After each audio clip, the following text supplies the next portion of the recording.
Thank you for joining Wars of the Rosies, and this is Cross from the Encyclopedia of Freemasonry by Albert G. Mackey. Cross. We can find no symbolism of the cross in the primitive degrees of Ancient Craft Masonry. It does not appear among the symbols of the apprentice, the fellow craft, the master, or the royal arch. This is undoubtedly to be attributed to the fact that the cross was considered, by those who invented those degrees, only in reference to its character as a Christian sign. The subsequent archaeological investigations that have given to the cross a more universal place in iconography were unknown to the rituals. It is true that it is referred to under the name of the robe and road in the manuscript of the 14th century, published by Halliwell. This was, however, one of the constitutions of the operative Freemasons, who were fond of the symbol and were indebted for it to their ecclesiastical origin and to their connection with the Gnostics, among whom the cross was a much-used symbol. But on the revival in 1717,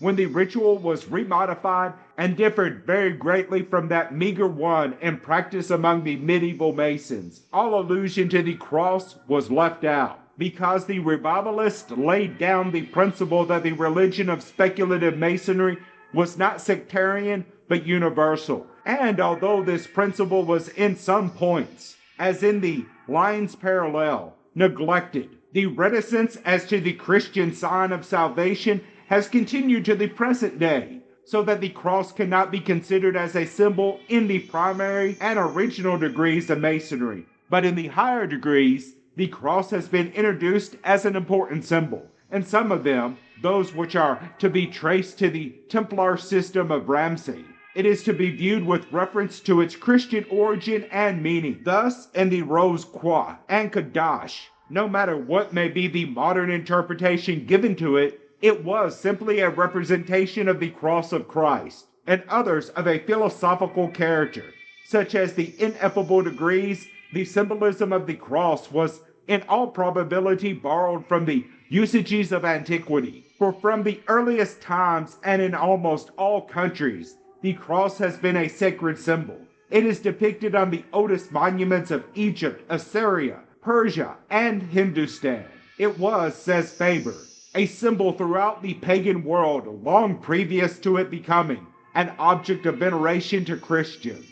In ancient symbology, it was a symbol of eternal life. M. D. Motier, who in 1866 published a work entitled Thus, found in the very earliest epochs three principal symbols of universal occurrence, viz., the circle, the pyramid, and the cross. Leslie, quoting from him in reference to the ancient worship of the cross, says, "It seems to have been a worship of such a peculiar nature as to exclude the worship of idols. This sacredness of the crucial symbol may be one reason why its form was adopted, especially by the Celtics, in the construction of their temples, of the druidical veneration of the cross." Higgins quotes from the treatise of Chidios the following remarkable paragraph: "The Druids seek studiously for an oak tree, large and handsome, growing up with two principal arms in the form of a cross, beside the main upright stem. If the two horizontal arms are not sufficiently adapted to the figure, they fasten a cross beam to it. This tree they consecrate in this manner. Upon the right branch they cut in the bark, in fair characters, the word Jesus. Upon the middle or upright stem, the word Tararmus. Upon the left branch, Belanus. Over this, above the going off of the arms, they cut the name of God, Thou, under all the same repeated Thou. This tree so inscribed, they make their Kebla in the grove, cathedral, or summer church, towards which they direct their faces in the offices of religion." Mr. Brenton, in his interesting work entitled Symbolism, the Myths of the New World, has the following remarks: "The symbol that beyond all others has fascinated the human mind, the cross, finds here its source and meaning.